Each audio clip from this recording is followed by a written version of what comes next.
Wow, let me tell you, some days you just can't catch a break. And that's one of these days, ladies and gentlemen. One of these days. It's amazing, but unfortunately, that is the case. I can't even get my video correct here. As you can see, let me try and change it on the fly and see if it will work.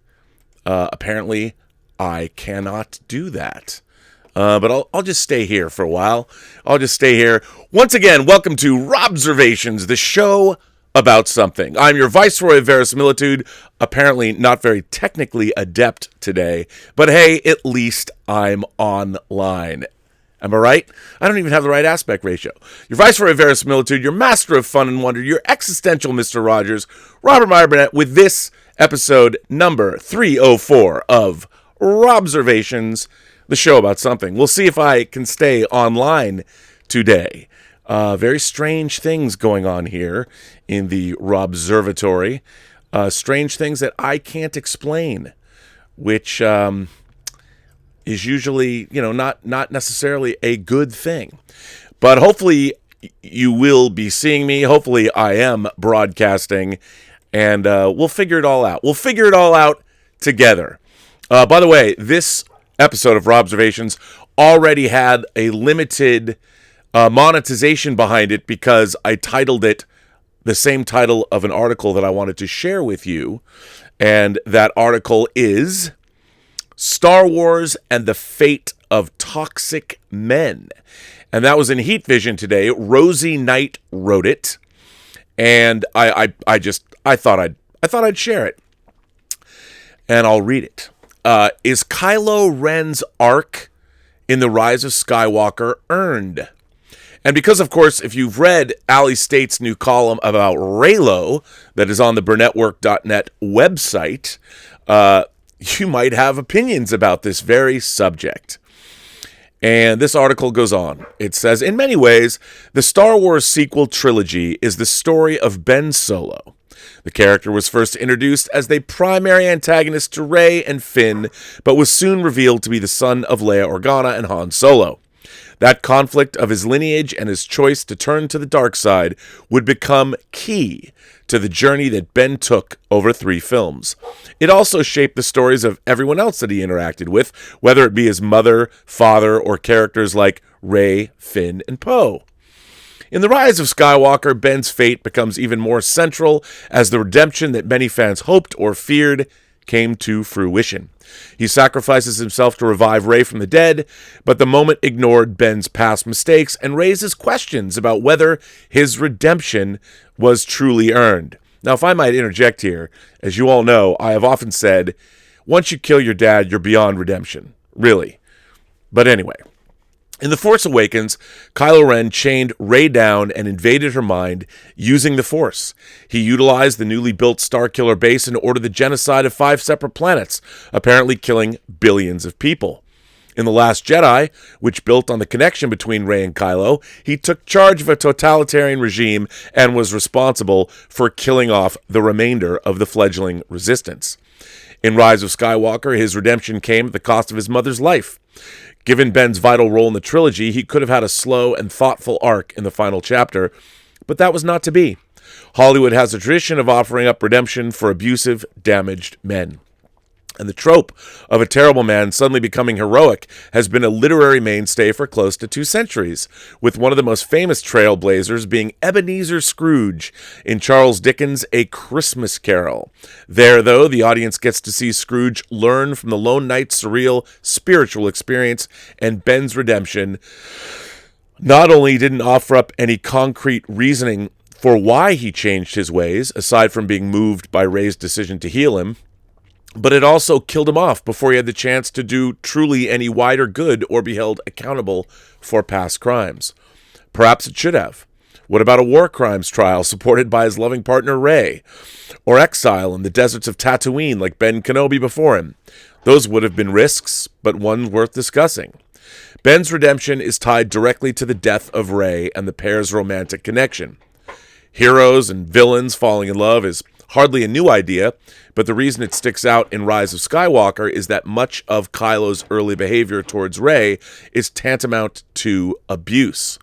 Whether it was his imprisonment of her on his ship, or the fact that he apparently created a story about her parents simply to make her join him, is hardly the basis for a healthy relationship.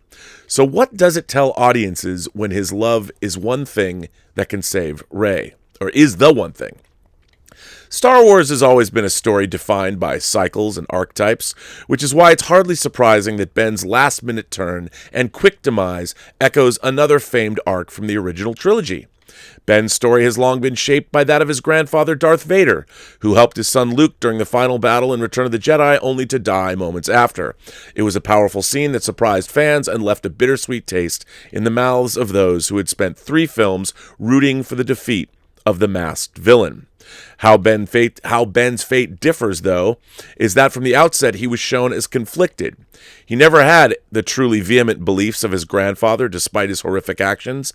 That's likely why many fans, Ben's death and positioning as a hero, rather than a villainous man who made one good choice like his grandfather, feels muddied at best and harmful at worst. In the end, Kylo Ren and the boy under the mask ultimately became a tool to further the plot, when it could have meant so much more. Now, I like this article. I thought it was pretty interesting. I've always felt, even as a kid, when Darth Vader was apparently redeemed, and he shows up as, well, in my time, the Force ghost that shows up at the end of Return of the Jedi was Sebastian Shaw, not the young punk that we met in the trilogy, the prequel trilogy. And he's been eradicated from existence. But it always bothered me that he joined Obi-Wan Kenobi and Yoda as Force ghosts at the end. Because why? He stood by while Alderaan was destroyed. He killed how many? I can't even imagine how many people. He killed children. And then at the end, we're supposed to believe that he was redeemed. Even as a kid, when I was 16 and saw Jedi, I'm like, wrong guess, Hans. Would you care to go for Double Jeopardy where the scores can really change? I mean, it was not good. I was like, I didn't buy this. You know, maybe if there was some indication with the Force, but it seemed wrong that he took his place next to Yoda and Ben Kenobi after all the things that he did wrong. One, saving your son from the clutches of the Emperor is certainly not nearly enough redemption for the sins. You look. I always go back to the Godfather trilogy, even Godfather 3, where one of my favorite scenes in the whole Godfather trilogy is when Michael Corleone confesses to a priest when they're in Italy, and the priest says, "Your sins are terrible." Just flat out says what you've done is terrible. He had his brother killed. And there is no redemption for Michael Corleone. The whole point of the Godfather trilogy, if you look at it that way, and I guess I'm a Godfather 3 apologist because I really love the third movie. It's deeply flawed. Would I say it's as good as Godfather 1 or 2? Certainly not. But it's certainly, I think, a better movie than it is given credit for. And if you can overlook Sofia Coppola filling in for Winona Ryder at the last minute, and the Andy Garcia story, which is a little half-baked, the idea that Michael Corleone loses his own daughter because of his actions, after he's essentially, by the end of Godfather 2, Michael Corleone has lost his soul.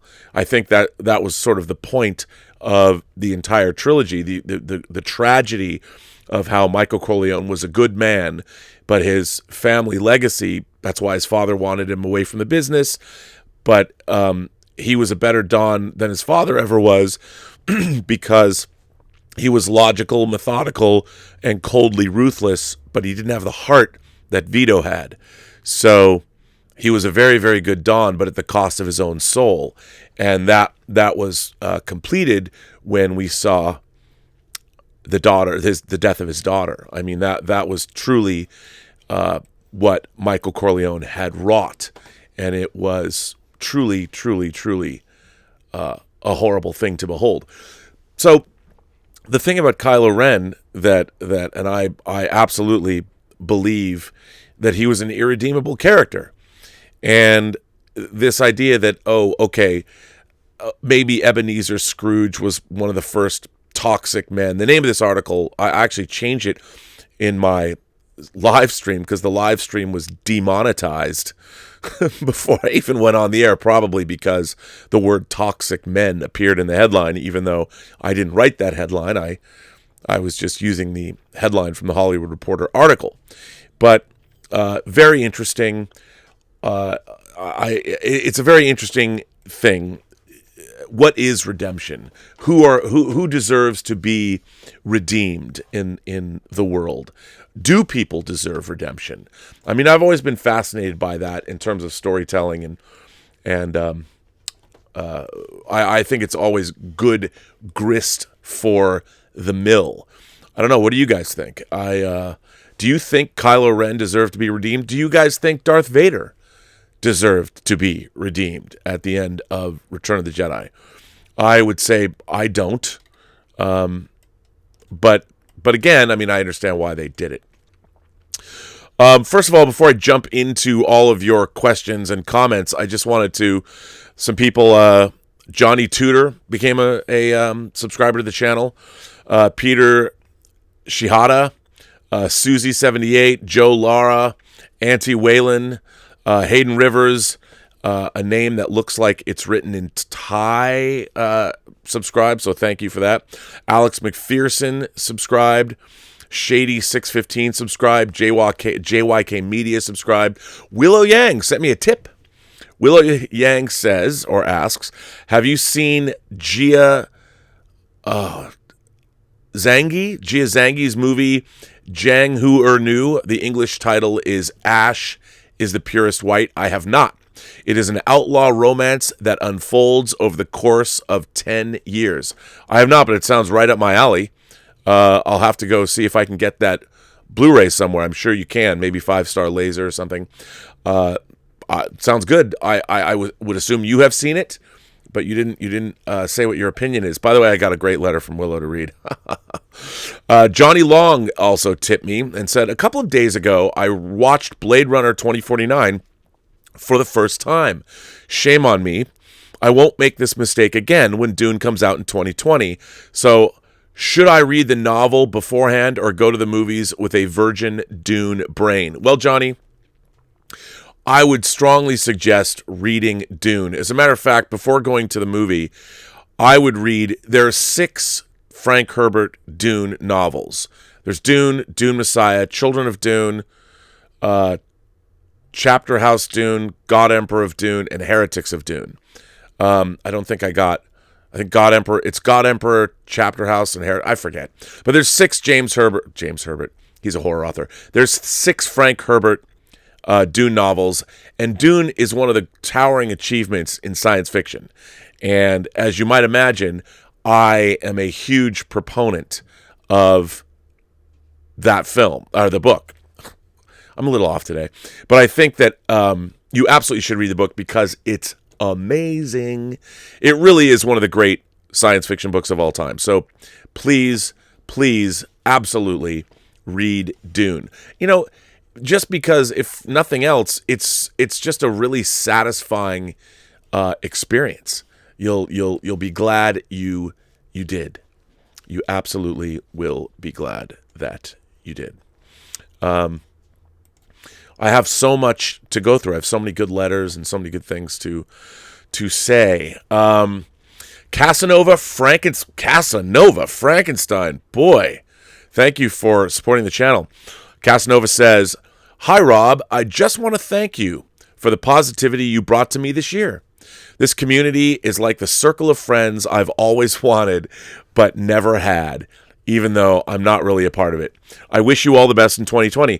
Well, you know what? Again, it's these kinds of comments that are my most favorite, because one of the byproducts of this channel is the community that's sort of grown up around it. It was not my intention necessarily to bring I didn't think I was going to create a place of positivity. When I started this channel, I just wanted to share my enthusiasms for things, because and also in doing so, in sharing my enthusiasm, I was keeping myself enthusiastic about pursuing the goals that I wanted to pursue within the entertainment industry, and I wanted to sort of do that publicly, I suppose. And again, it was John Schnepp, the late great John Schnepp, who first encouraged me to do this, and then of course John Campion, and of course most of all my girlfriend Elizabeth. She was saying you should do your own YouTube channel, and then she bought me this mic. This was her way. This Yeti mic. She bought me this mic and got me started doing the show. And it's funny. I think that my experience of the world growing up, for the most part, even though I've had a lot of heavy hits in my life over the last 30 years, and I guess who hasn't, but career-wise, personally, a lot of heavy hits, and I've somehow managed to, my positivity gets me through, because I've always looked at life. When I was growing up, I always thought, well, no matter how bad it gets, it could always get worse. And I would always think about, because I was raised Jewish, Jew, I would always think about the Holocaust, and it would just freak me out when I was a kid that in a country, a country that just came out of the Weimar, I mean, of course, World War I, but the Weimar Republic, one of the most creative periods of time in the 20th century, descended into fascism and the rise of National Socialism, of Nazism, that one day the government just said a certain group of people, let's tax them, and when that didn't work, let's just take them. Let's take their stuff, take them, export them to even different countries and put them in ghettos, or, let's just eradicate millions and millions of people. And it wasn't just Jews. Remember, it was about 12 million people that died in concentration camps. And I'm like, I'm glad I didn't live in that time, So I've always tended to think of life in those kinds of terms. And I figure, hey man, life's short anyway, so why not be enjoying yourself while you do it? But I'm glad to hear that this channel and the community that we have here has become positive. It was funny, last night I was at my friend Dan Schweiger's 55th birthday. And I was thinking about how long I've known Dan, and of all the people I know in LA, he's one of my oldest friends in Los Angeles. And I was thinking about how we met. And the reason that we met is I met Dan on what is now the Sony lot, the back lot with Sony headquarters. And it's a sprawling lot. It has a very storied history in Hollywood. So I went there because in 1990, when I met Dan, the movie Jacob's Ladder was coming out. And Jacob's Ladder had been cited, the script, Bruce Joel Rubin's script. Bruce Joel Rubin also wrote Brainstorm, and he wrote Ghost. But the script for Jacob's Ladder was considered one of the 10 greatest unmade scripts in Hollywood in the 80s, in the mid to late 80s. And Cinefantastique even ran an extensive piece on, there were storyboards created, and the movie was pretty different. Well, I guess not. The script was a little different. It was far less ambiguous about what was going on. The end of the movie really was a descent into purgatory, into hell. And you saw this. Demons. But the script was and the artwork, and as a movie fan, I had read about the script. I'd never read the script, but I had read about the script, and I desperately wanted to see the movie. And the fact that Adrian Lyne made it, and that it was coming out. So I had tickets. Somehow I finagled myself tickets to a really early press screening. I think it was a press screening. And I didn't want to not get in. So I went like 3 hours early. And I figured, okay, well, because I didn't think that there was anybody on the planet that wanted to see this movie as much as I did. So when I get there, I go to the theater, the theater that's on the lot, the studio theater, where the screening was, and there's a guy standing in front of the theater also waiting line. He was there before I was, and it was Dan Schweiger. And we became fast friends, and it was Dan Schweiger who was directly responsible for my feature editorial career, such as it is, because he allowed me to, when I was working with Peter Billingsley, allowed me to recut Arcade, Albert Pune's movie Arcade that Full Moon we were making. And what happened with Arcade was shot very quickly, and it was edited literally in 7 days. And it was deemed unreleasable by Paramount that had an output deal with Full Moon at the time. So Arcade sat on a shelf for 2 years, unfinished. And what happened was Dan was tasked, because they owed Arcade to Paramount, with having new visual effects done. It was thought that the visual effects were and they were bad. I mean, they were really bad, that really rudimentary CG effects. And Arcade was a movie about kids being sucked into a video game. It was a Tron ripoff. So I was hired to work with Peter Billingsley, yes, the Don't Shoot Your Eye Out, the kid, the executive producer of Iron Man, the director of Couples Retreat. Peter had worked as an editor. He agreed to be in Arcade in the first place because he wanted to learn post-production, so he was the assistant editor on Arcade as well. So he was brought back, and I was hired to help him, and what we were supposed to do is drop in the new effects. So I look at Arcade, and I said to Dan, as we started cutting, I called Dan up and I said, Dan had hired me at, Full Moon. I said to Dan, I go, Dan, there's a much better movie here. Can we recut the movie? And he's like, hey man, what do you know about recutting movies? And I said, well, I got an A in editing at USC. And God love Dan, he went to Charlie Band and presented this idea that we recut the movie, and we'd have to be there for a lot longer, obviously. And they gave us 10 minutes. They said, okay, your test is recut the first 10 minutes of Arcade. And so Peter and I went in and completely redid the whole movie, top to bottom. And they looked at the first 10 minutes and they're like, oh my God, this is so much better than it used to be. And we were like, there were whole scenes that were never used. So we did that. And because of Dan showing me that respect and that sort of, I guess, that belief, I was able to, not only did Peter and I edit Arcade, but we took the film through the entirety of post-production. And we post-supervised the whole thing. And I learned more about filmmaking from that experience. And to this day, it's really kept me going. So good on you, Dan Schweiger. And I was happy to celebrate your birthday. But that's part of the reason that I've been able to be so positive is, for the most part, my experiences in the entertainment business, working with friends and people that I know, have been, for the most part, very, very enriching. And I've been very blessed and lucky to work with people like Dan Schweiger. And it's great. I mean, we've been friends I can't believe that next year will be 30 years that I've known Dan, which is amazing. David Goldstein sent in a super chat. Wentz is going to go off next week. Yeah, we'll see. We'll see. Who knows? It's going to be very interesting to see where we are at next week. For those of you, well, we'll see. When it comes to football and all that, the Seahawks did lose yesterday, and it was a bummer. But it was a close game. There was some weird officiating going on at the end of that game, but what can you do? We're still in the playoffs. We just don't get a bye week. And I wish we could have beat the 49ers, but they did lose to us early in the season. So, and after a bad first half, we acquitted ourselves, I thought, admirably. John Suntress from the Word Balloon Podcast is here. And for those of you who don't ever listen to the Word Balloon Podcast, what are you waiting for? It's one of the best pop culture podcasts out there. And if you love comics, you've got to listen to the Word Balloon Podcast. John says there shouldn't have been a Vader Kylo Vision scene or an Anakin Kylo Vision. We were owed one scene where Ben sees his grandfather in some fashion. I agree. There should have been. Did I say there should have been?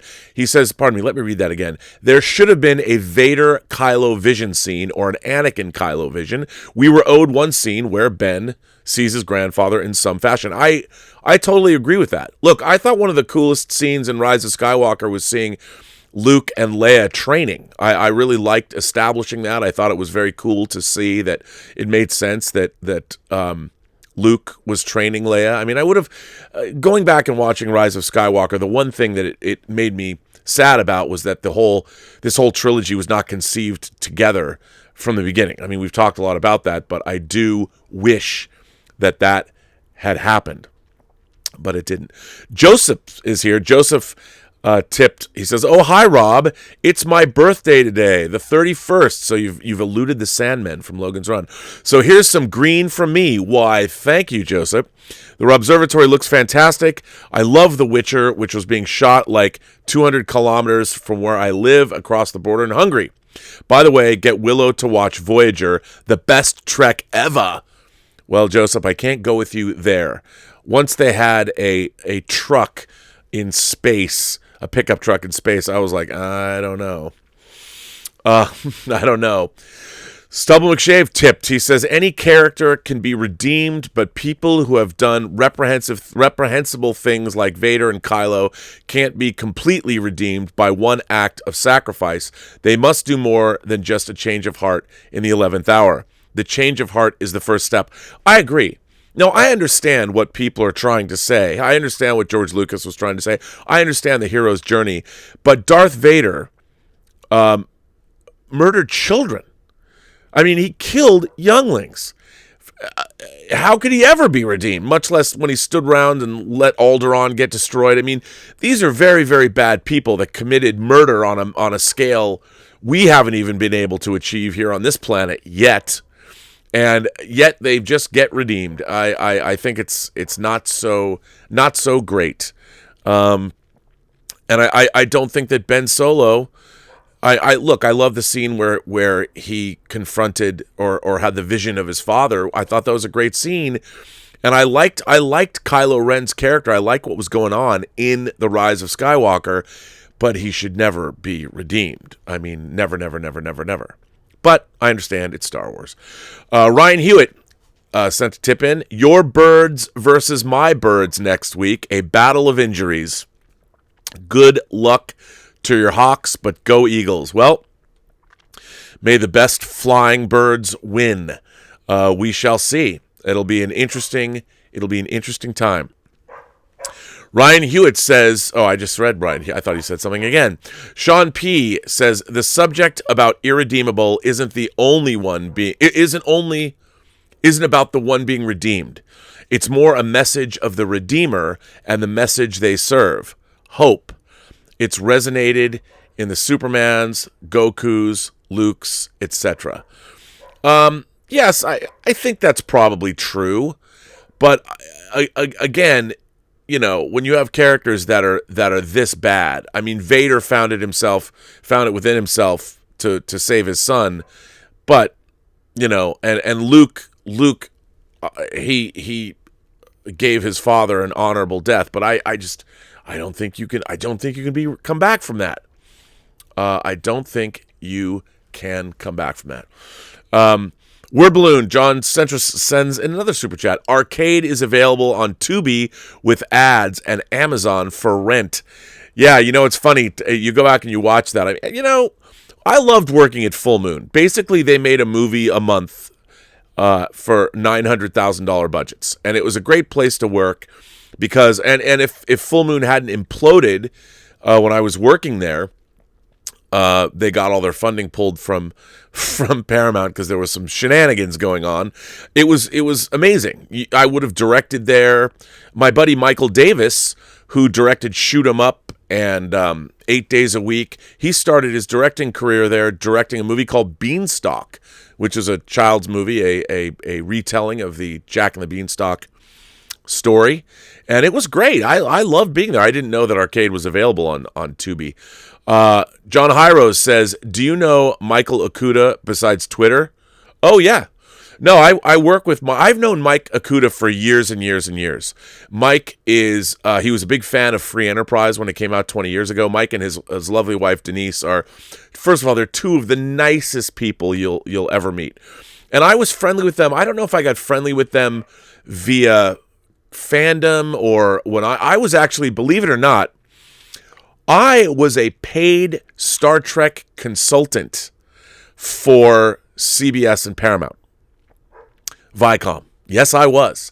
I was on their payroll when Voyager came out. I was basically hired by the licensing division as a Star Trek consultant. And what I would do is I would oversee product. They would send me product. But I was first hired to look at a Voyager video game that was being made by Viacom Interactive.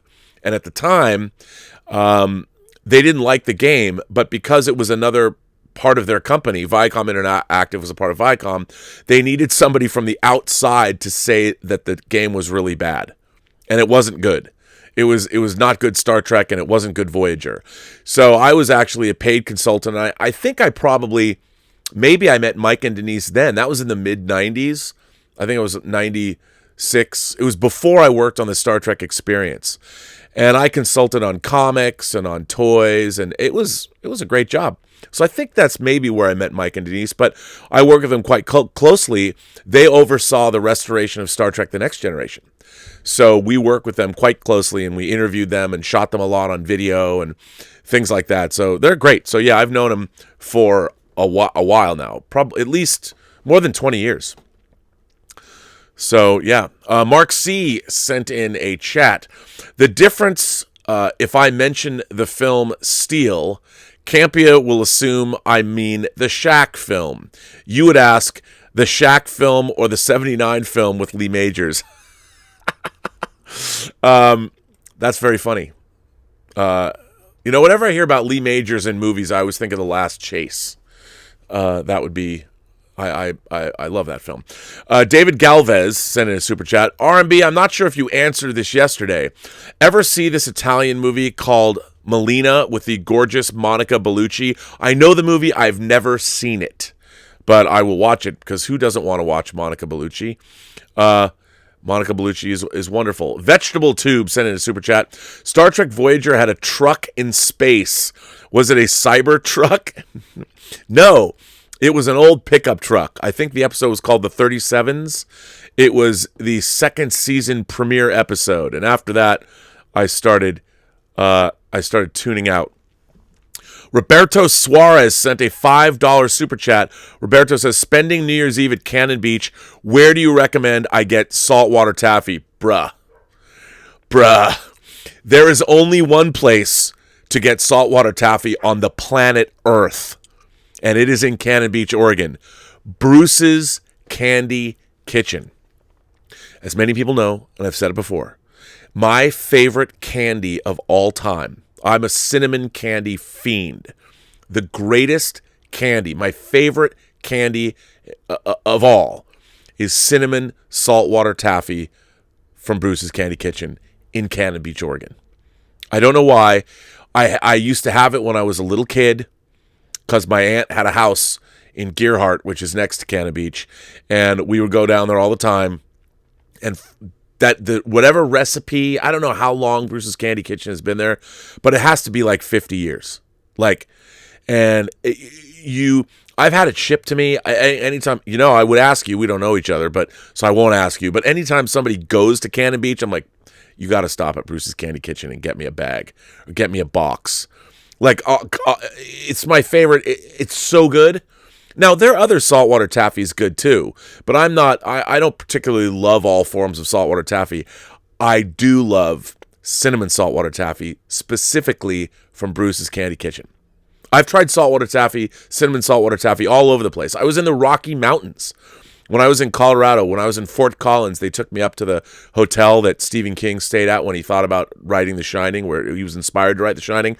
And they had saltwater taffy places on the way. There was like a really cool, wherever the town is where that hotel is, they had this cool street to walk down. They had saltwater taffy there.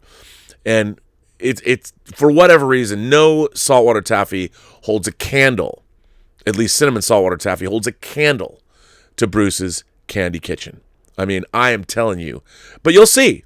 Since you're going to Cannon Beach, check it out. I love Cannon Beach. I love Haystack Rock. It's so beautiful there. There's so many great bread and breakfast places. Did I say bread? Bed and breakfast places. They're great. You got to check them out because they're awesome. But go to, and don't take my word for it, but Bruce's Candy Kitchen, man. You're in for a treat. Report back. Tell me what you think. I have got letters. Do I have letters? And you know what? It's always a good day. Some of the things that make me happy, if this community of people makes you happy, being a part of this community, it makes me happy because we have Willow Yang. I would not have met Willow Yang. Well, I've never met Willow Yang. I don't even know if Willow Yang would let me meet her. Like, if I go to Seattle, I'm going to drive up to Vancouver, and I'm gonna tell Willow I'm here to see you. I bet she wouldn't even come see me. Like, I don't know. But she does send me letters, and they do make me happy. And this one is particularly, okay, I'm just going to read this. Once again, this is from Willow Yang.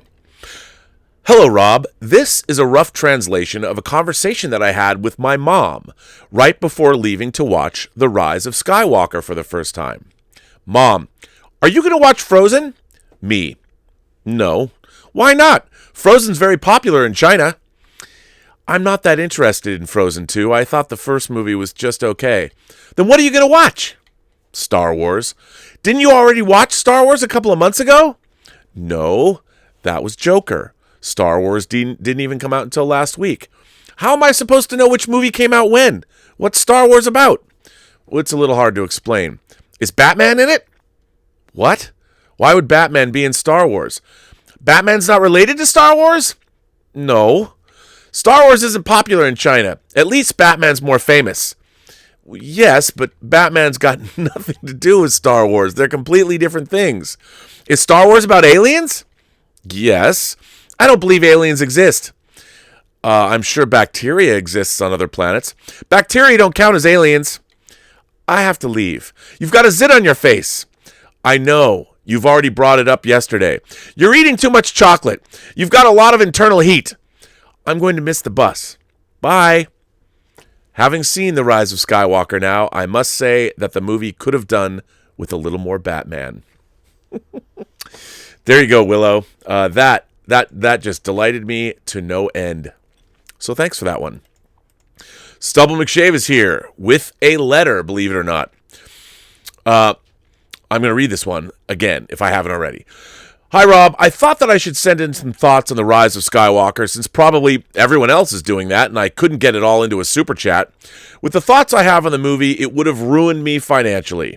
This will contain some spoilers. So, The Rise of Skywalker. Where to begin? I thought there were some good things about the movie, but the negatives were greater for me. Some positives were the music, the sound, the visuals, and also the acting. The negatives were primarily the storytelling and the writing. I like the humor and the interactions between the characters. I also appreciate the monumentally difficult task it was to end this behemoth of a story. I won't go into the fan service of it all because that's been commented on by everyone else. The worst part of the fan service for me was Chewie receiving that medal in the end. The fan community have done memes about Chewie not receiving a medal in the first Star Wars movie, but to receive one now, 40-odd years later, just seems odd. I also won't go into any detail about the frantic pace of it and the unnecessary MacGuffin storyline, which seemed like a video game storyline. The convenience of them just falling into the speeder, falling from their speeder from a high-speed chase just to land on the exact spot that they never would have found in a normal search was a bit eye-rolling for me. There are, however, 4 things that really bug me. The first was the hyperspace skipping in the beginning, where they jump into and out of different terrains, which you couldn't jump into by the established rules set up in previous movies. I talked about that earlier. Of course, JJ broke that in The Force Awakens when the Falcon jumped into the atmosphere of a planet. I know. I talked about that a lot. The second thing that really bugged me was the fleet that Palpatine had. This was my biggest gripe with the movie in several ways. To start with, the fleet is essentially a Death Star, or rather a deconstructed Death Star.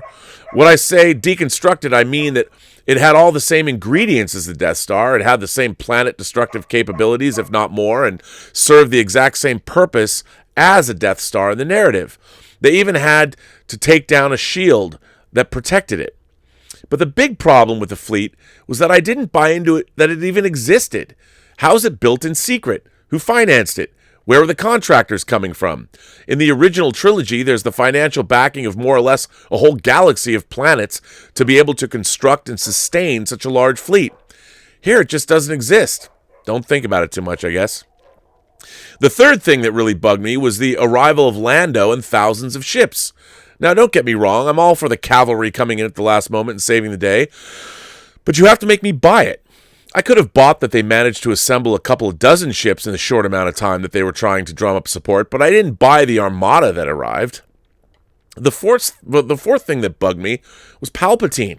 Don't get me wrong, I liked Ian McDiarmid's performance, but the fact that they used him brings up so many questions that never get answered. It also undercuts Anakin's role in the first 6 movies.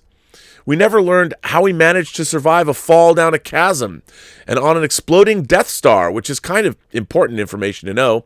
The whole ending with Rey's heritage also changes the 9-movie arc from essentially a Skywalker saga to a Palpatine saga. There are other things that bug me. Things such as, how did Rey know where Luke's old homestead was located? What was the purpose of going there? How come all that new Jedi power were conveniently plot essential? I don't mind that there were some new Force powers, but they were all Deus ex machina moments. I hate lazy storytelling. When you have a world with so much fantastical elements already, such as a mystical force and advanced technology, you have to ground it firmly in real things to make it believable. I'll give you a couple of buy-ins. Okay, I buy that there was a mystical force that can affect things in a way that doesn't exist in our world. Okay, I buy that there's spaceships and lasers. But you have to make the rest believable and solid in order for there to be any verisimilitude. And verisimilitude was the thing that was sorely lacking for me in this movie. I totally concur with you. I don't know if you remember the letter I sent in 150 or 200 shows ago that brings up Sanderson's laws of magic. I do remember this letter. Yes, I do. I think that J.J. Abrams should have read them before he made this movie. I'm paraphrasing here, but one of them says that if you're going to solve problems with magic or technology in a satisfying way, there has to be rules for how it works.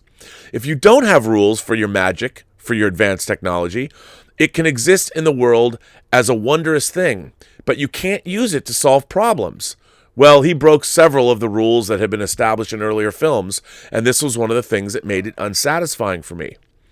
When it comes to the big bad in this movie, I think they should have gone for someone else other than Palpatine, because by picking him, they opened up a big can of worms. Apparently, if rumors are to be believed, the son of Mortis, Matt Smith, was supposed to be the big bad in this movie, which I think actually would be pretty cool. He was set up for it perfectly in Revenge of the Sith, and you could have brought up the fact that had he survived Palpatine's assassination... Oh, wait, pardon me. I think they should have gone for Darth Plagueis as the big bad. He was set up for it perfectly in Revenge of the Sith, and you could have bought the fact that he had survived Palpatine's assassination and was scheming behind the scenes for 50 years to make his returns. Those were some of my thoughts. Well, Stubble, I know you are a big reader, and I totally agree with you. And I do remember the Sanderson's Laws of Magic. I do remember that letter. That was good stuff, and I believed in it. And to follow that up, here's a quick one, but this comes from Christopher Collins. Rob, J.J. Abrams has been lying to the fans of Star Trek and Star Wars. J.J. Abrams needs to go back to school to learn how to do his research to tell a good story. A truthful story and not a lie. He should not work on a new franchise until he learns how to write a truthful story. Like Obi-Wan Kenobi, you are my only hope. The Star Wars prequels are a half-truth. Only the storyline between episodes 1 through 6 with Obi-Wan Kenobi is truth. Episodes 7 through 9 are a lie, with part truths mixed in to confuse the audience. Star Trek and Star Wars, 1966 to the early 2000s, are the only things that work.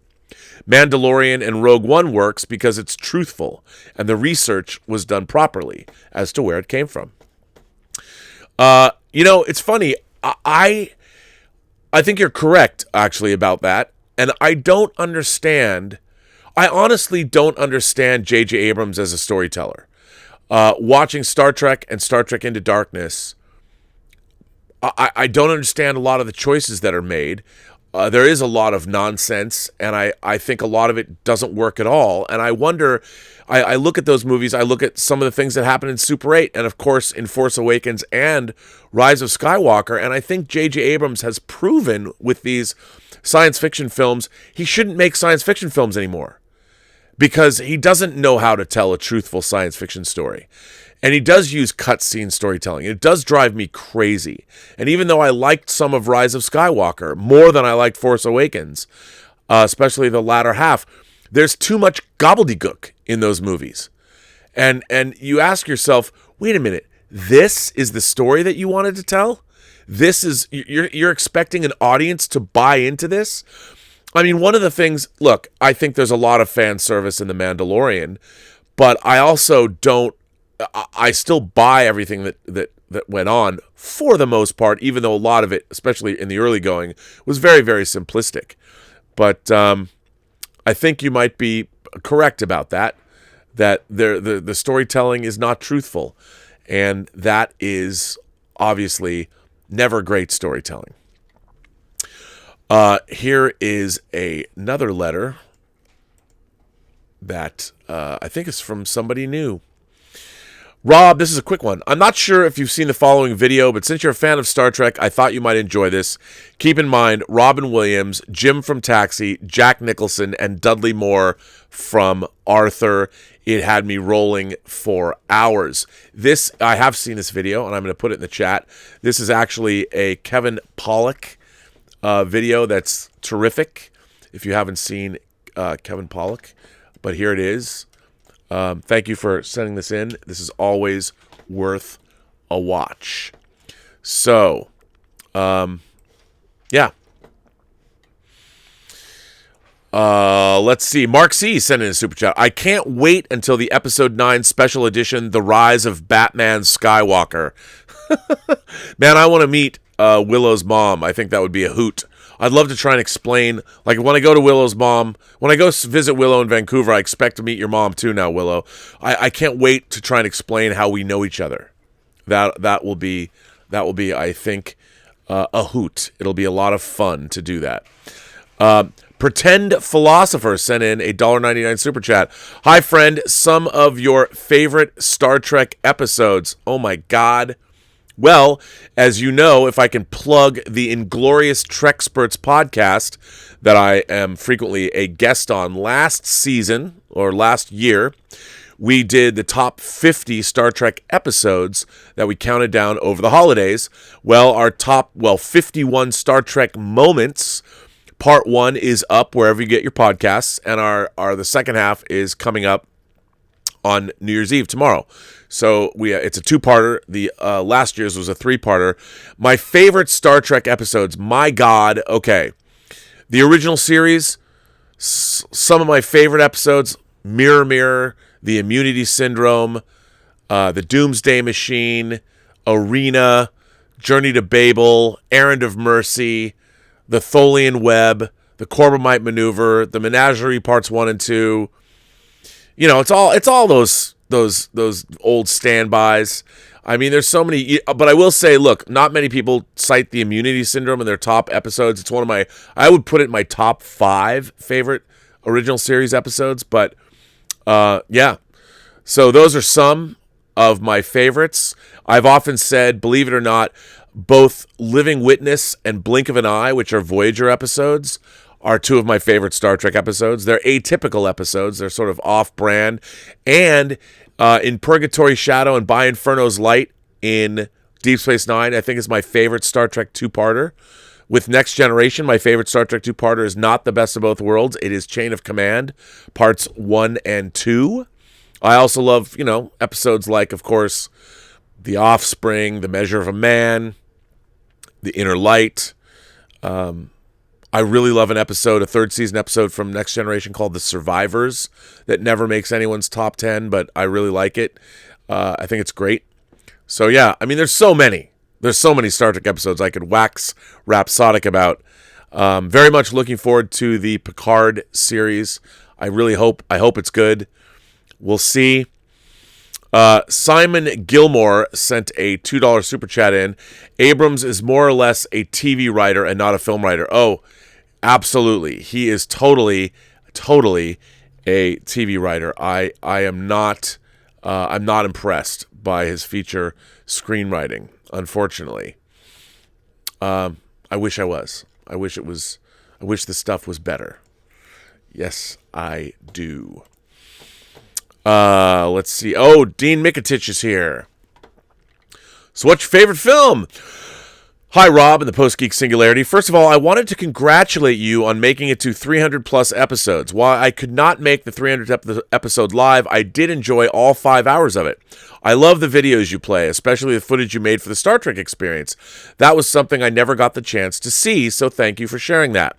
The other day, my youngest daughter asked me what my favorite film was. To be honest, I could not give her an answer. Not because I don't have one, but because there are so many films I love. I know it's true.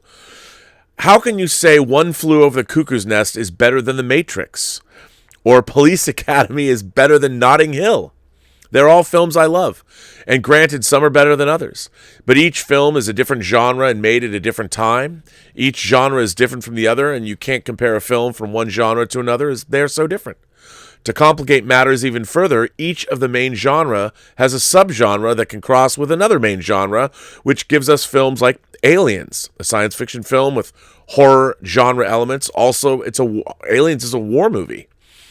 Then you've got the romantic genre mixing with comedy, giving us the rom-com. And you've got the way films are made. It's in a constant state of evolution. The way a film is made today is completely different to the way films were made 10, 20, 30, or a dozen more years ago. Pardon me, not a dozen, 30 years ago. You're about to talk about the Dirty Dozen. So if the original production crew and stars of the 1967 film The Dirty Dozen were to remake that film the way films are made today with today's technology, would the film be better or worse? Would it still be the same film? People being shot would be more realistic, the stunts would be better, and there's no doubt a ton of CGI would be used. But would it make for a better film? I don't know. Well, arguably, it wouldn't be as good because most of the cast is no longer with us. Changes like that could cause the film to lose some of the charm that makes it great to begin with. I completely agree with you. So back to my daughter. In the end, I told her, I don't have one all-time favorite film. I have many, all from different points in film history covering all sorts of genres. I did notice, while I was thinking of the answer to give her, none of the films I was thinking of have come out in the last 10 or 15 years. The reason for that is worth a letter of its own at another time. For now, I wish you and the Post-Geek Singularity a Happy New Year. Kind regards, Dean Mikitich. Well, Dean, thank you for that letter. You know, it's always funny. I mean, I think we as human beings always want to quantify things that way. Like, what's your favorite movie? Let me tell you what my favorite movie is. I think it's probably impossible for me. Like, I've always said my two favorite movies of all time are The Godfather and The Clockwork Orange. But that doesn't hold water because I love All That Jazz and All About Eve. I love them to death. Or Sunset Boulevard. I love those movies to death, and they have nothing to do with The Godfather or A Clockwork Orange. There's so many movies that I love. I love Amelie, but I think comparing Amelie to A Clockwork Orange is a little different because the joys to be had by them, those two movies are on opposite sides of whatever fence or spectrum you want to have them on. And I it's strange. I mean, I know people always say that. Everybody wants to make top 10 lists of their favorite movies. But whenever I hear top 10 lists, when we're on the John Campea show, that people send us their top 10 lists all the time. And a lot of their top 10s, I just, younger people haven't seen a lot of older movies. And they've, I think, missed out. A lot of younger people today don't watch very many foreign films. And there's a lot of great foreign films out there that people aren't seeing. And I just think, again, I've said pop culture has like a 20-year lifespan, basically. That's not lifespan, I shouldn't say that, but every 20 years, pop culture tends to be recycled. And it seems, generational thing or whatever. But when you live, it's very funny to me because when I began my cinema education, when I started really watching movies, and I would say, I started watching movies when I was a kid. I knew I loved movies when I was 5 and saw War of the Worlds. But when I really got serious about it was, when I was after Star Wars came out and I saw the making of Star Wars, that TV special, and I really started to understand how movies were actually made, and I started watching movies with with more of a studious eye, I would say. Like, I used to notice I don't know why it struck me as a universal thing.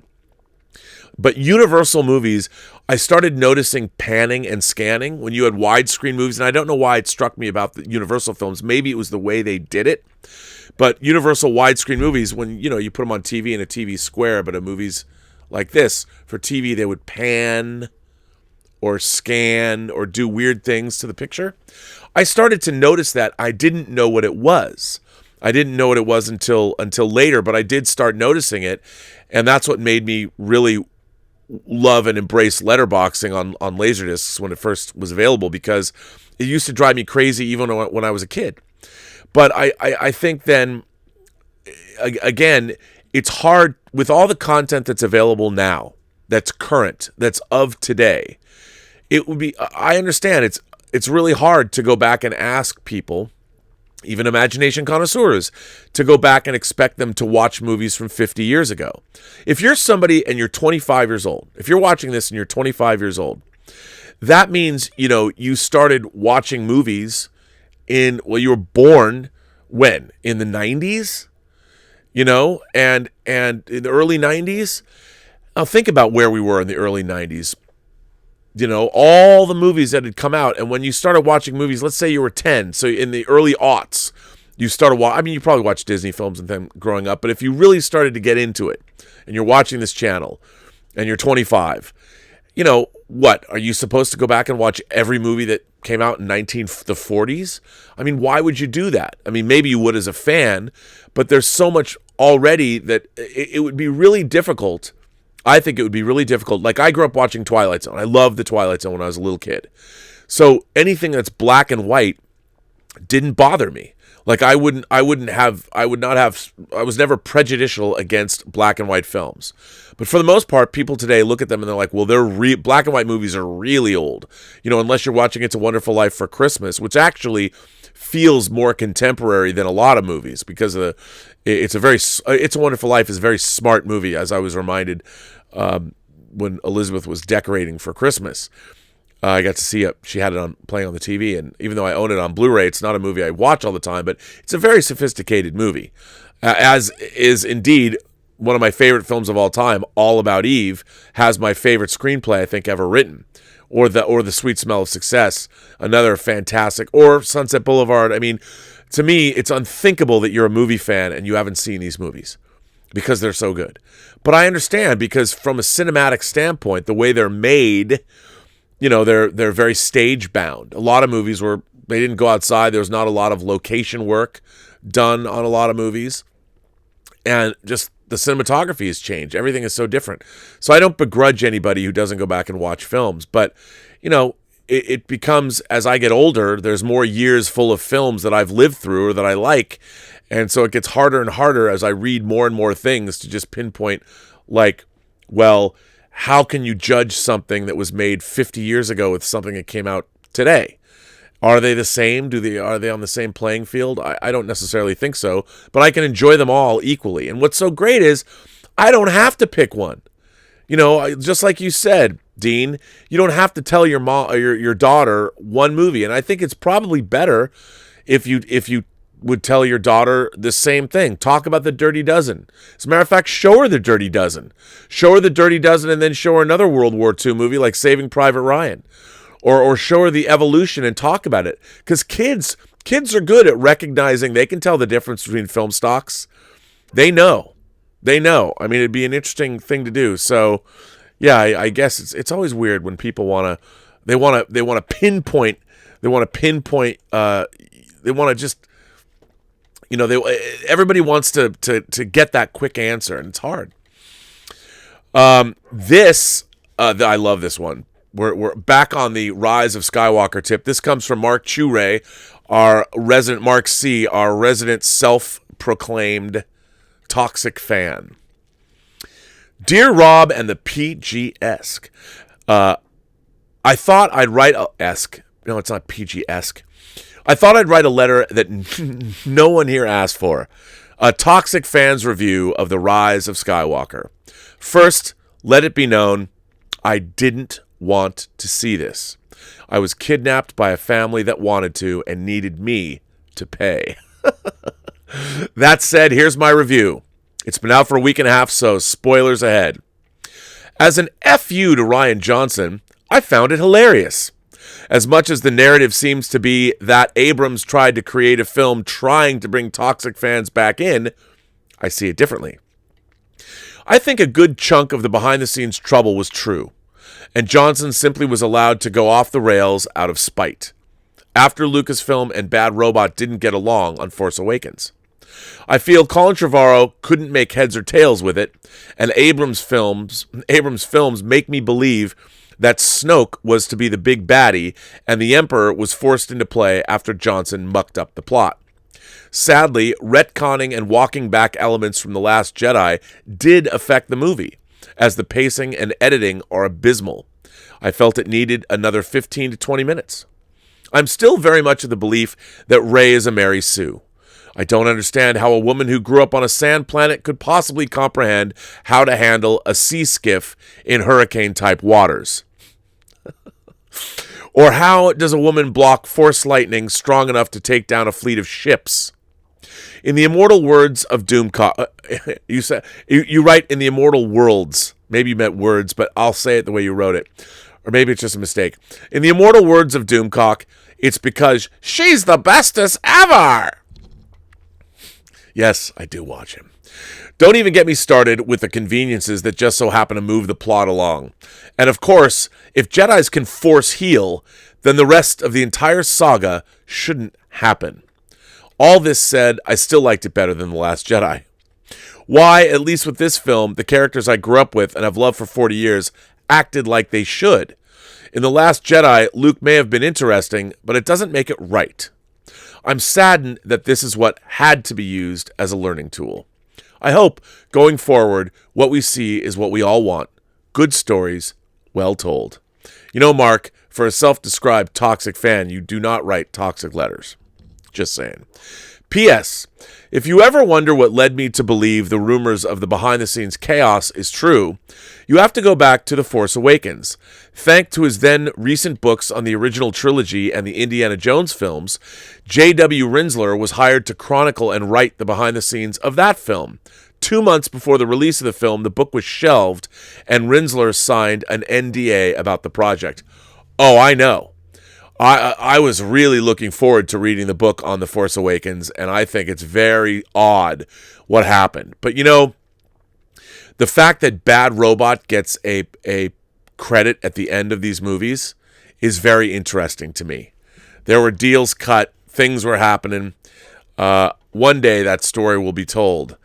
Maybe the secret history of Star Wars will do it. But who knows? David Wells is here. David Wells writes in. This is a good one. Dear Rob, you seem comfortable and familiar to me, like an old briefcase or a well-shaped wallet. Oh, I think I read this already, and I did read this already. I read this yesterday, but thank you for sending in a letter. I appreciate that, and it was a good letter, and I like being thought of as an old friend. I think that's good. I like that people feel that way. Let's go into the chat here. Simon Gilmore sent in a super chat. You already said you're more or less a TV writer. Pretend Philosopher sent in another super chat. Wow, thanks. I've been watching Star Trek. It's cool. Well, Pretend Philosopher, welcome to the club. I'm glad you enjoy Star Trek. I'm curious, did you not watch it before? Is it your first experience? I think it's great. You know, when I think about Star Trek, it's just I've been watching it my whole life, and since I'm an arrested adolescent myself and an aging man-child, I just assume that everybody's been watching Star Trek since they were little kids, but obviously they don't. And when I was a little kid, Star Trek was on TV every night, so it was easy. But now with 100 million things out there, why would people of today go back and start to watch Star Trek? That's why I say to people, I mean, there hasn't been any new Star Trek since Star Trek Discovery and now Star Trek Picard. And it's going to be really interesting to see how Star Trek Picard does, since it's so directly connected to older Star Trek. Whereas Star Trek Discovery, I don't think... Look, the way Pike and Spock are portrayed on Star Trek Discovery, I don't think I mean, I like Anson Mount's Pike. I do, but I don't think by watching the Spock on Star Trek Discovery would you ever get a sense of what Spock was like from the original series at all. So, yeah. Mark C. sent in another chat. I never liked Star Trek Voyager, but as a huge fan of Buster Crabbe serials, the Captain Proton episodes are among my favorite in all of Trek. Captain Proton was an ongoing, they would return kind of like the episodes with James Darren in Deep Space Nine, and when they would go to his nightclub. The Captain Proton episodes took place in the holodeck, and it was an ongoing. They would return often to see the characters in those adventures. I thought those were great. I really loved those a lot. I thought Voyager was so hit and miss for me, but because I became friendlier with Brian Fuller and John Ottman, actually, the composer editor, the two of them got me to go back and watch Voyager episodes, and I actually found them quite enjoyable. I guess with the distance of time and my my hatred of Star Trek Discovery was not my first Star Trek hatred. I wrote an article, Why Worst Contact. I called it Worst Contact, Why Star Trek First Contact was the worst Star Trek movie. I did. I wrote that article. I did not like Voyager. Enterprise was hit and miss. But I tolerated them. I didn't hate them as much as I hate Star Trek Discovery. But yeah, the Captain Proton episodes were good. I like those episodes. Sujith asks, have you ever watched the 80s series Street Hawk? No. I know of it. Was Robert Urich in Street Hawk? Off the top of my head? Is that something I remember? I don't know. I did not watch that. I didn't watch a lot of TV in the mid to late 80s unless it was something like, for me, appointment television was things like I did watch Miami Vice. I loved Wise Guy. But from the mid 80s on, I went to college. So I just didn't watch a lot of TV. I watched mostly movies, but didn't watch a lot of television. And Street Hawk was not really in my wheelhouse. Phil Wen is here. Phil Wen sent in a super chat. Any fantasy TV shows that have an episode that hits close to home? The Body from Buffy Season 5 came out around the time I lost a family member. That's a really good question. Not like that. I wouldn't say that's a good episode. I wonder. Yeah, I can't really think of any episodes of TV that hit close to home for me like that one. But I can understand by losing a family member, that episode. That's a great. I love Buffy the Vampire Slayer. One of the greatest travesties in all of home entertainment history is what they did to that show when they put it out. The Buffy transfers, why that was allowed to happen. Oh God, terrible. Mark C. sent in a super chat. Who owns the film library from Hollywood Picture Studio? Love it or leave it. Can you imagine Medicine Man in 4K? Mark, okay, for those of you who don't know, Disney had two spinoffs. They had Hollywood Pictures and they had Touchstone. And what's really strange is that Disney has sort of licensed out that library of films to like Kino Lorber, which is odd. Like, I don't understand that at all. Splash is not out on Blu-ray. I don't know why. I don't know if it's I know that, I'll tell you a story. This is a true story. So I worked on the Snow White DVD release when it first came out, back in the early aughts. And I produced the Disney Through the Decades features, where every decade, like Fess Parker, who was Davy Crockett, hosted one of the decades. Ming Na hosted one of the decades. And I was doing those, and obviously in the 80s we talked about the beginnings of Touchstone, and the first Touchstone movie was Splash. So I added Splash. Why wouldn't you? It's part of the Disney story. Well, apparently, because of her contract, Daryl Hannah had approval over these things, and nobody knew that. Nobody showed her that. So they had to pay some ungodly sum of money to her. And I kind of feel bad because I was producing and editing those spots. But, I mean, how would I know? But maybe it has something to do with that. But why the Hollywood Pictures? I mean, where's Down and Out in Beverly Hills? Where's Ruthless People? Why can't you get those? It's very odd. I mean, I don't understand. Maybe they're holding back, but there's some R-rated. They had Hollywood Pictures so they could make R-rated movies, and I don't know why those movies have fallen into some limbo. It's very odd. I don't know, Mark C. It's very odd. Sujit says one of my favorite 40s movies is Foreign Correspondent. Well, that's a good one.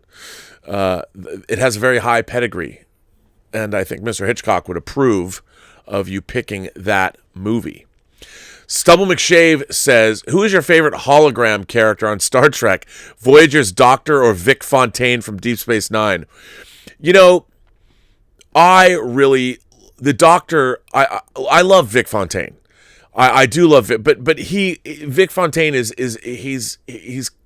like he wasn't really his own character. I mean, he's evocative of a Rat Pack, mid 60s Vegas character, whereas the Doctor was his own character, and I like the way the Doctor evolved, and of course the actor. I mean, I was such a fan all the way back to things like The Howling.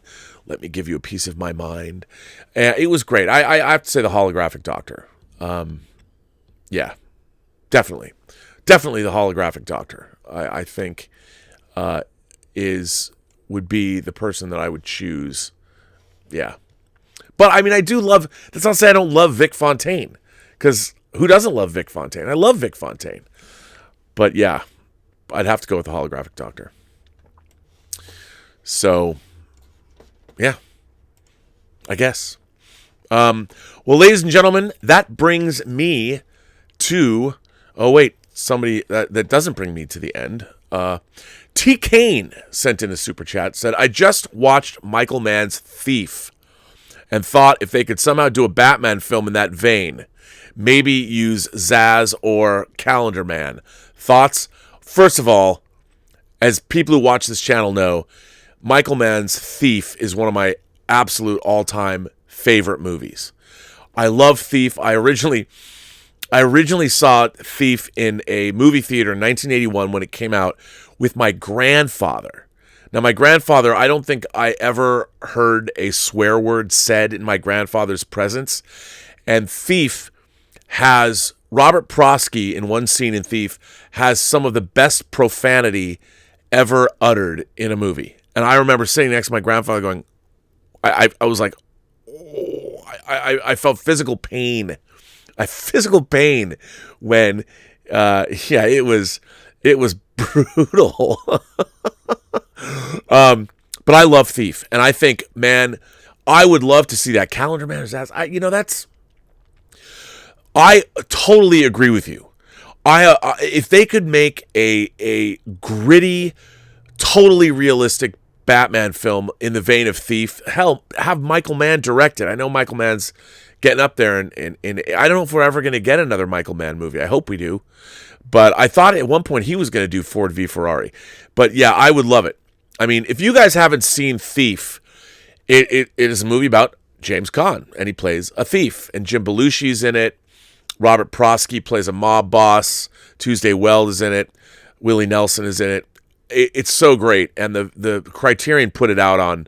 God love Criterion. They put it out on Blu-ray. It's amazing. It's an amazing movie. And it has an incredible Tangerine Dream score. The opening 9 minutes is the piece of music called Diamond Diary. And it talks... the piece of music scores them breaking into a bank, not a bank vault. It's a vault with diamonds in it, and it is. First of all, the verisimilitude in that movie. Michael Mann went to real thieves. There's real cops and thieves that play characters in the movie, and that movie has peak verisimilitude. So, I would love it if they made a Batman movie in that vein. I don't know if they can though. I don't know if audiences would dig it. If they did that. Maybe they would. I don't know. Stephen Morton sent in a super chat. Thank you, Stephen Morton. EU loyalists like me. EU, when you said that, my first went to European Union. Is this a Brexit article or a Brexit chat? EU loyalists like me know that Kylo was, Force redeemed. Splinter of the Mind's Eye established Jedi can possess living beings. Obi-Wan saves Luke and Leia with this ability. Leia used it on Kylo in Rise of Skywalker. Well, Steven, that's a stretch. Now, I love that you bring up Splinter of the Mind's Eye, because if anything could almost be considered canonical, even though I know things that are different, but Splinter of the Mind's Eye was conceived to be a low-budget sequel to Star Wars before they made Empire. And of course, it was written by Alan Dean Foster, who ghost wrote the Star Wars novelization. So Splinter of the Mind's Eye with the Kyber crystals, I mean, I believe that's the first time that we have the Kyber crystals. I think. I believe so. But, yeah. So, that's pretty good. But here's the thing. You know, my problem with all of that is I'm a canonista too. And if it doesn't appear on screen, it shouldn't be canon. And hell, Discovery does appear on screen, and it shouldn't be canon either. So where does that leave me? But I just think by adding these, I think you're being unfair to the audience if you show these abilities that came out of nowhere. Like force healing, I know we saw it with Baby Yoda, and we saw it with them. I mean, force healing a mortal wound seems a little too big of a stretch. I think the force has become too big, as a matter of fact, in terms of everybody's force abilities. But yeah, I mean, in Splinter of the Mind's Eye, I didn't realize that because I haven't read that book. I read that book twice. When it first came out, it was, of course, huge. I think every kid had to read Splinter of the Mind's Eye. It was amazing because that was the first sequel to Star Wars. I think it came out in 1978, something like that. And everybody had to read Splinter of the Mind's Eye. I mean, that was just, if you were a Star Wars fan, you had to read it. But I don't remember it. I read it one other time in the early, I think I read it before Return of the Jedi came out or something. But I haven't read it since then. So, Ashley Short says, "Hi, Rob. Are you still visiting London for the upcoming Bond premiere in April? If so, I highly recommend the Bond in Motion exhibition at the London Film Museum. You know what? When I was there last time, the Bond in Motion Museum, or the Bond in Motion, where they have all these vehicles, we'll definitely go there. I am definitely planning on going to see. Now, we're not going to the premiere. We're just going to go to the first public screening at the Odeon Cinema in Leicester Square. That's where we're going to go. Now, I'm absolutely planning on going. I did that for Skyfall. I think it would be a lot of fun. Look, it's a goofy thing to do. By the way, if anyone can get me into the premiere or get a group of tickets for Imagination Connoisseurs to see the premiere in London, I am perfectly willing to go. So let me just throw that out there. I don't know anybody at their production company. Was it Stan Jank or Eon? I don't know anyone there. I don't know Barbara Broccoli, although, I mean, I've always thought Barbara Broccoli's like the perfect girl because her job, her life, her family business, and her job is to produce James Bond movies. So, you know, and she's incredibly rich. So what's not to love? But yes, if anybody knows, I'd love to go. It would be great, but I don't think that's ever going to happen. But anyway, I do want to go. I'm still planning on it. I've got to get the money to go, but I'll figure it out. But yes, I really do indeed want to continue doing that. And plus, how cool would it be to have a meetup? I think it'd be great to have a meetup there. I think it'd be great fun. So hopefully, and if we go, we'll probably go see the movie and then because the first show, when I saw Skyfall, I think the first show was noon. We went and then we had the whole day to hang out. So going to see No Time to Die and then going to the Bond in Motion exhibit will be great fun. I would love to do that. I think it's April 2nd that it opens. I have to find out. I got to find out about that because you got to get the tickets too. You know, it was stressful getting tickets to Skyfall because 4:00 in the afternoon, did they go on sale at our time, midnight, where the tickets were. It was stressful. So I've got to figure that all out. Well, ladies and gentlemen, that brings me to the end of Robservations. Thank you by the way, thank you all for waiting. I'm sorry, clearly I didn't get all my ducks in a row, as you can see from what is the aspect ratio of this show. It's certainly not supposed to be this aspect ratio. And if I go in, I can't edit the shot on the fly. I can't even put, they won't let me do that.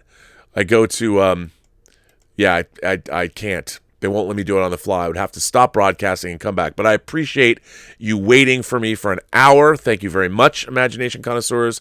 I really appreciate that you do that. And I especially want to thank my moderators for hanging out here. I want to thank, of course, Jordy Lyons, Louis Yu, Greg Smith, Detective Jim, and, of course, the great Mayor, the Honorable Mr. Mike Bodden of Riverdale, Iowa, for making all this possible and making this community a fine one to hang out in. So I will be back tomorrow with my technical issues dealt with. And it was a sound issue, and then it was something else. So I apologize, and thanks for sticking with me. And on that note, I will say, remember, these chats have been brought to you by Lucky Tiger Men's grooming products for those men who want to look good and feel great. And if you go to their website at getluckytiger.com and punch in PGS for Post-Geek Singularity, you can get 20% off your order. But I should say, that's only going to last for one more day because my year with Lucky Tiger is at an end. I want to thank them for generously supporting this channel. And they did very, very handsomely, I might add. So they are moving on, which is great. I mean, we knew that was coming, but it was great while it lasted. And I really want to thank them. And I really do genuinely love Lucky Tiger products. I still use them. I use their body wash, their head to tail body wash. I use it just today. And I'm a big fan of their products, and I will be forever grateful for their support over the past year. So that was fantastic. So tomorrow's the last day. 2020 is truly a new year with all kinds of new challenges. But the Robservations, we're just going to get bigger and better and more subscribers, and we're going to do more fun things.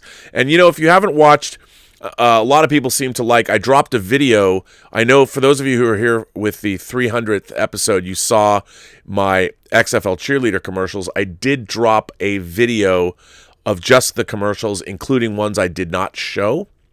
And I didn't. I explained again how I got involved, but that is up as a separate. I'm going to start doing special features or VAM, value-added material videos that are not live that I'll be able to edit and put together and be able to show you more of my past work and more interesting things. I did put that on the platform, so if you haven't seen that, check that out. Tell me what you think, and if there's videos you want me to do and things you want me to address.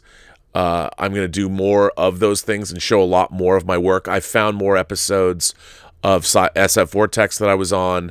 I'm trying to find my Stan Lee. I was on with Stan Lee, so I'm trying to get more of my illustrious past and putting it on the channel. I hope you guys dig that stuff. And, of course, when I get to 20,000 subscribers, I will reveal the Hot Toys wall. Ooh. And I'll turn on Hot Toys Cam, where I'll be able to just click to the Hot Toys camera where you can look at the Hot Toys. John just got another tracker for the camera. What I want to do is, when the Hot Toys wall is all in place, I want to have a camera that just scrolls across them, and I can just randomly, for no reason, just cut to the Hot Toys, just because it's cool. But you're going to see a lot more. I mean, I've got models I want to build, things I want to put in here. Now that I've kind of got this space, I'm going to have interview subjects come in, and all because of you guys, all because of your support. So anyway, this brings me to the end of Robservations. Robservations, the show about something, episode number 304. Robservations 304, the show about something, is coming now to an end. And I want to thank you for all the support, all the kind words, and I'll just keep coming at you. Can you believe tomorrow's the end of 2019? We're living in 2020. 2020 seems like the future. I know Blade Runner took place in 2019, but man, 2020, crazy. Hopefully the year will be just as clear as our vision is when it's 2020. We can only hope. So I bring this chat to an end, and I will say, as always, have a better day.